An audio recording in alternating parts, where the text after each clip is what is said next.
സവറി cooking and മോറിലേക്ക് എല്ലാവർക്കും സ്വാഗതം. ഇന്നിവിടെ ഉണ്ടാക്കുന്നത് ഒരു ചിക്കൻ സൂപ്പാണ്. വളരെ ടേസ്റ്റിയാണ്, പക്ഷേ ഭയങ്കര ഈസി ആയിട്ട് ചെയ്യാവുന്ന ഒരു ചിക്കൻ സൂപ്പ്. അപ്പോൾ നമുക്ക് ഇതിന് വേണ്ട ഇൻഗ്രീഡിയൻസ് എന്തൊക്കെയാണെന്നൊന്ന് നോക്കാം.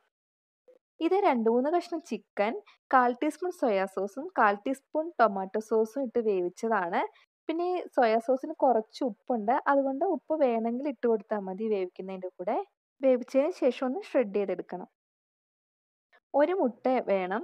പിന്നെ സ്പൂണിലെടുത്തിട്ടുള്ളത് 1/4 ടീസ്പൂൺ കുരുമുളക് പൊടിയാണ്. പിന്നെ 2 കപ്പ് ചിക്കൻ സ്റ്റോക്ക് വേണം. ഉപ്പ് വേണം.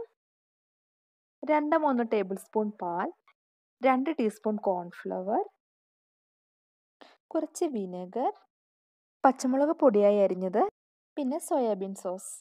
ചിക്കൻ സ്റ്റോക്ക് ഉണ്ടാക്കാൻ എല്ലാവർക്കും അറിയാലോ അല്ലേ? ഇല്ലെങ്കിൽ ഞാൻ ഡിസ്ക്രിപ്ഷൻ ബോക്സിൽ ഇടാം എങ്ങനെ സ്റ്റോക്ക് ഉണ്ടാക്കുന്നതെന്നുള്ളത്, നോക്കിക്കോളൂ. ഇനി നമുക്ക് നമ്മുടെ ചിക്കൻ സൂപ്പ് ഉണ്ടാക്കിയെടുക്കാം. അതിനു വേണ്ടി ആദ്യം ചിക്കൻ സ്റ്റോക്ക് ഒരു കുഴിയുള്ള പാത്രത്തിൽ അടുപ്പിൽ വെക്കണം.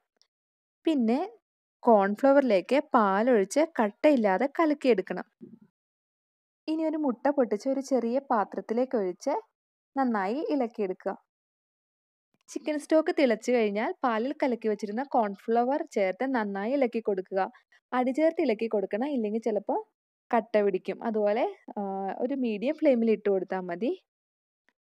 ഇത് നന്നായി തിളച്ചു തുടങ്ങിയാൽ നമ്മുടെ ഇളക്കി വെച്ചിരിക്കുന്ന മുട്ട മുകളിൽ നിന്ന് നൂല് പോലെ ഇതിലേക്ക് ഒഴിച്ചു കൊടുക്കണം. കൂടെ ഇളക്കിക്കൊണ്ടിരിക്കുകയും വേണം. പതുക്കെ ഒഴിച്ചു കൊടുത്താൽ മതി, നന്നായിട്ട് ഇളക്കി കൊടുക്കുകയും വേണം. മുട്ട ഒഴിച്ചു കൊടുത്തതിന് ശേഷവും നന്നായി ഇളക്കിക്കൊണ്ട് ചൂടാക്കി എടുക്കണം. നന്നായി ചൂടായി വന്നു കഴിഞ്ഞാൽ നമ്മുടെ വേവിച്ച് വെച്ചിരിക്കുന്ന ചിക്കൻ ഇതിലേക്ക് ഇട്ട് കൊടുക്കുക. ഇനി കുരുമുളക് പൊടിയും ചേർത്ത് നന്നായിട്ട് ഇളക്കുക. ടേസ്റ്റ് നോക്കിയിട്ട് ആവശ്യമെങ്കിൽ ഉപ്പ് കൂടി ചേർത്ത് കൊടുക്കാം.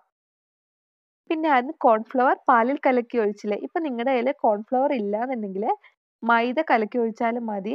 പിന്നെ നമ്മൾ എന്താണെന്ന് വെച്ചാൽ ഇത്രയും ഹെൽത്തി ആയിട്ടൊരു സൂപ്പൊക്കെ ഉണ്ടാക്കിയിട്ട് അതിൻ്റെ കൂടെ അൺഹെൽത്തി ആയിട്ടുള്ള മൈദ ഇടണ്ടെന്ന് വിചാരിച്ചിട്ടാണ് നമ്മൾ കോൺഫ്ലവർ ചേർക്കുന്നത്.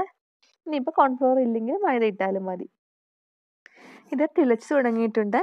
സൂപ്പ് ഓൾമോസ്റ്റ് റെഡിയാണ്. ഇനി ഒരു ചെറിയ സ്റ്റെപ്പ് കൂടെ മാത്രമേ ബാക്കിയുള്ളൂ. ഇനി ആദ്യം വളരെ ചെറുതായി അരിഞ്ഞു വെച്ചിരിക്കുന്ന പച്ചമുളക് എടുക്കുക, 1 ടീസ്പൂൺ. ഇനി അതിലേക്ക് 1-2 സ്പൂൺ വിനെഗർ ഒഴിച്ചു കൊടുക്കുക.